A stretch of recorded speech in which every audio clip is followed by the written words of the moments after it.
Greetings. Here we are at tea time again, this time relating to week 4, although I have a number of questions out of week 2 and 3, most questions of which I have answered on Piazza, directly writing to people there as follow-ups to posts. But this week I'm sipping tea, herbal tea, out of a Latin American mate cup. I do this because I'd like to encourage people from Latin America to be more active on this MOOC.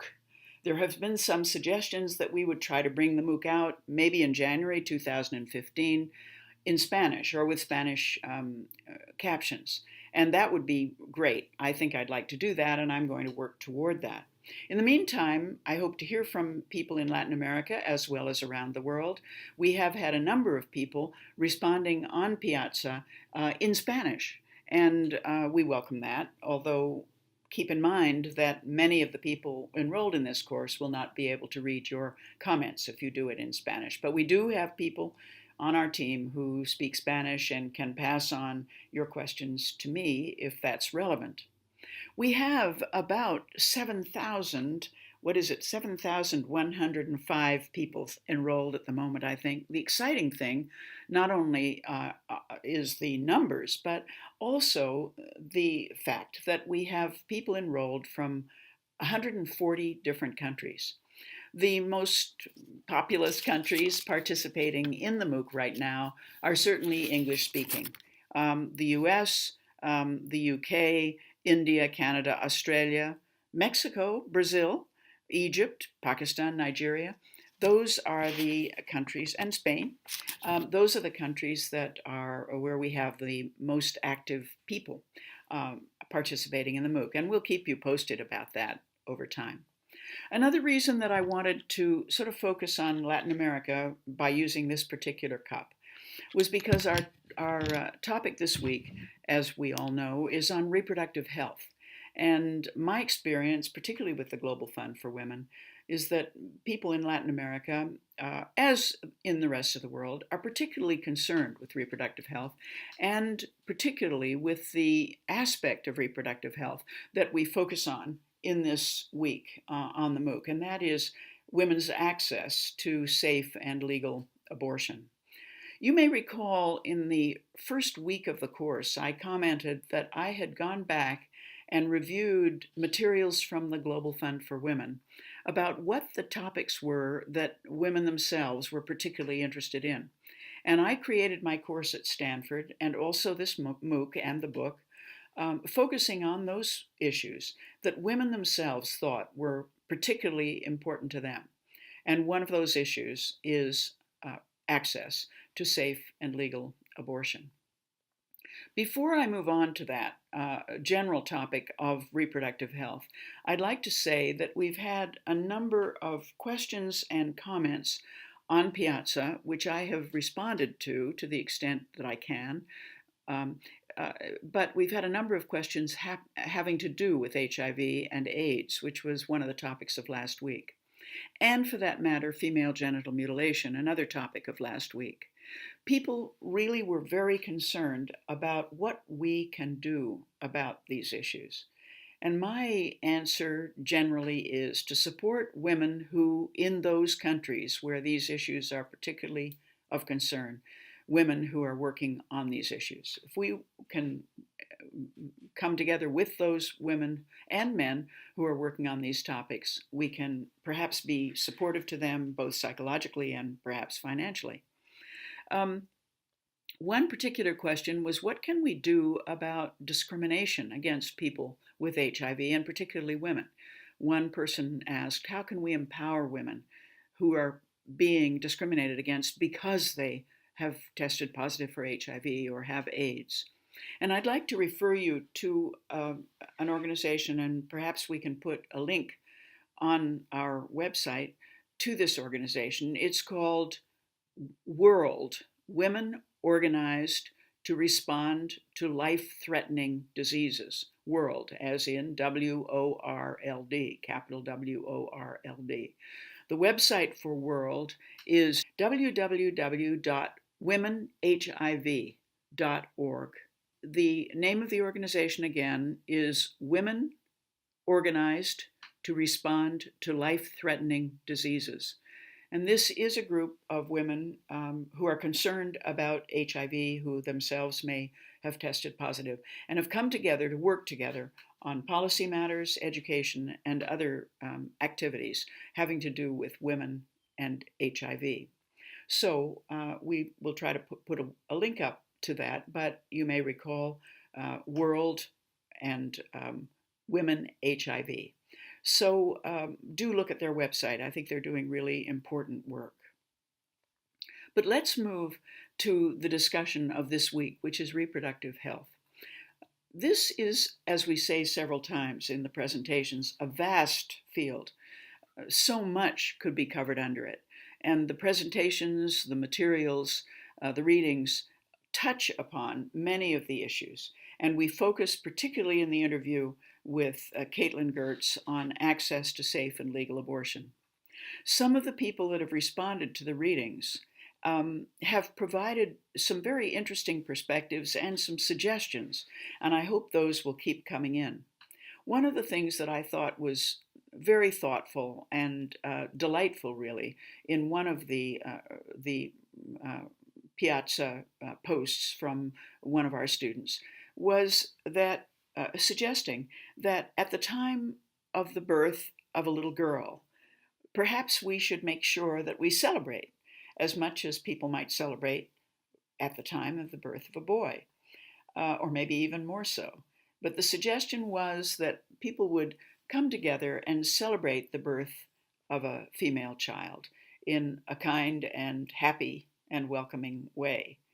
Another thought that was expressed by some people in the Piazza commentaries this week was the need to provide birth assistance or be at the time of birth when women give birth with gentle, kind, welcoming,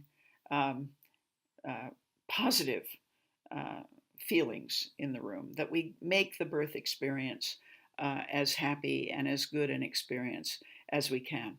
And that fits quite a lot with the comments that I've made as people have said, what can we do? How can we make a difference?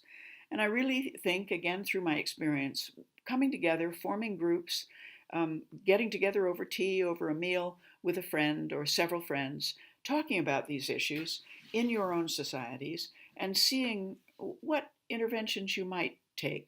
Several people said that reading the materials this week made them feel that they'd like to be more active and they'd like to make a difference in their own societies. And I find that getting together with 2 or 3 like-minded people or more like-minded people and brainstorming, thinking about what interventions could work in your own societies is a very useful thing to do, and it's empowering and it's pleasant because you can get together and have a meal or a cup of tea with a friend. So let me take another sip of my herbal tea out of my little Latin American cup and remind myself of some of the other things I wanted to talk about this week. Oh, yes.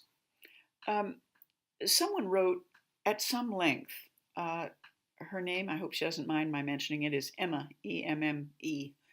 And she wrote about sexual health and the importance of sexual health. We have 1 or 2 readings on that issue. We're not talking, in other words, just about reproductive health, but also sexual health, in the sense of women feeling that they can choose how they want to express their sexuality, take pleasure in sexuality. As I said, there are a couple of readings that are relevant to that topic. And a person who did the post on this also included a couple of references that might be of interest to you. I think that it's important that we expand as the platform for action out of the Beijing 1995 Women's Conference did expand our discussion beyond just reproductive health and think and discuss issues relating to sexual health, that women have a right to choose how they express their sexual identity. And that was very important. In fact, the platform for action that came out of Beijing, I understand, was the first time in a UN document that sexual health was also mentioned, along with other questions relating to reproductive health. And so this person wrote a fairly lengthy um, post on Piazza on this issue, and I found it very informative, and I think you will too. There were a number of people who followed up, and that discussion is on a thread on Piazza. There's another thing I wanted to say about reproductive health, the overarching issue that we look at this week. And that is that it's one of the three issues that I think affect women all around the world. I mean, there are a number of issues that we take up in this course that are particularly relevant to women in some parts of the world and not others. But this issue, that is women's desire to control their fertility, is one of three that I think unite women around the world, not in any particular order of importance. This one, women's desire to control their fertility. All of us are concerned about that around the world. A second issue we take up next week, which is violence against women. That is a broad issue that every woman may be concerned about. Violence against women, as we will be reading and discussing next week, is a key issue as we are speaking about women's health. And the third issue is one that comes up in a later week, and that is women's access to the cash economy, women's desire to escape from poverty. This is the third overarching issue that we raise in this course that I think unites women around the world. So reproductive health and sexual health, access to money, the escape from poverty, and violence against women. Those three important issues. And we are taking up the first of those three now in this week on reproductive health. I want to mention another thread that was started this past week, which was very dear to my heart, and that is the suggestion that we share poetry that moves us, or poetry that may be relevant to this class and the topics of this class. And you know that at the beginning of each of the chapters of my book for this class, From Outrage to Courage, I list usually a poem, or a quote, but at the beginning of each chapter there's a poem. And I think that it's important to, as this person wrote on Piazza, it's important to remember that through arts, whether it's poetry, song, dance, art of various kinds, we can also learn and share our experiences, even though the topics that we take up in this course may be very serious and in fact quite sad. So this person wrote and suggested that we share poems or songs that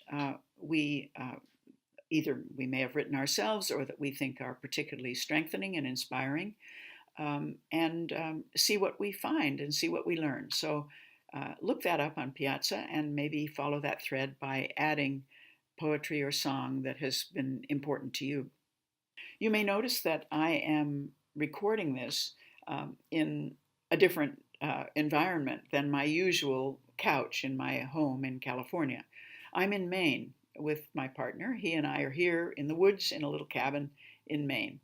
We don't have any Wi-Fi. In fact, we don't have any electricity here, though you can see an electrical line behind us. It's from behind my head. It's from a solar panel. And so we don't have many facilities or utilities here. And so in order to respond to emails and go onto Wi-Fi, I have to go visit a friend who has access to the internet. In the meantime, I'm living an extremely quiet and simple rural life in a little cabin here. So that's it for this week. We'll be meeting again at tea time next week, talking about the issue that I think is absolutely central to women's health, and that is violence against women. So I look forward to seeing you next week, and thanks for being with us. Bye.